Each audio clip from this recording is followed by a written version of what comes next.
नमस्कार, राधे राधे। रात के 12:30 बज चुके हैं और मैं मेरी ज़िंदगी का पहला ब्लॉग बना रहा हूँ। मैंने कभी ब्लॉग बनाया नहीं है और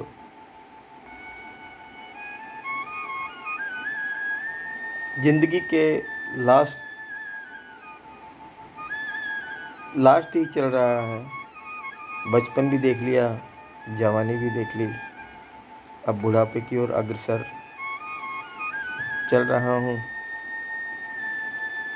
लेकिन इन 55 सालों में एक चीज़ तो सीखी है कि मेरे भाई भोगना तो पड़ता ही है। चाहे इस जन्म का भोग लो, चाहे पूर्व जन्म का भोग लो, ये तो बात सत्य है कि भोगना तो पड़ता ही है।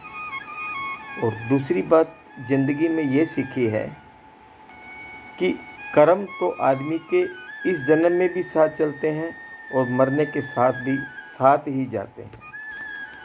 कर्मों का भोग इस जन्म में भी भोगना पड़ता है और अगले जन्म में भी भोगना पड़ता है।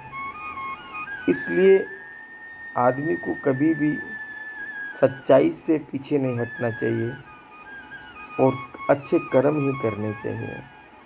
अच्छे कर्म मेरे भाई, ईश्वर का नाम ही सत्य है, ईश्वर ही सत्य है और वो है। आपको एक ना एक दिन जाना ही पड़ेगा उसके पास। तो मेरी आपसे ये विनती है, मेरा एक्सपीरियंस बोलता है ये कि अगर आप अभी से ही ईश्वर के सामने जाएंगे, ईश्वर के पास जाएंगे, ईश्वर का नाम लेंगे, जाने का मतलब मेरा वो नहीं है, शरण में जाओगे, ईश्वर की शरण में जाएंगे आप अभी से ही, तो आपको परेशानी और कठिनाई का सामना नहीं करना पड़ेगा। ये बात बोलने के लिए मैं रात को 12:30 बजे ब्लॉग बना रहा हूँ। तो मेरे भाई, अभी टाइम है आपके पास, आप अभी ईश्वर की शरण में जाइए और सलेंडर तो करना ही पड़ेगा आपको। आज कर लो, चाहे मेरी आयु में आने के बाद कर लो, सलेंडर तो होना ही पड़ेगा।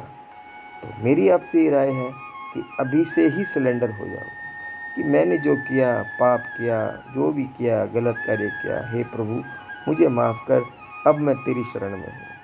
तो शायद ईश्वर आपको माफ़ कर दे और आपको परेशानियों का सामना नहीं करना पड़ेगा। राधे राधे, जय श्री राधे, शुभ रात्रि, जय।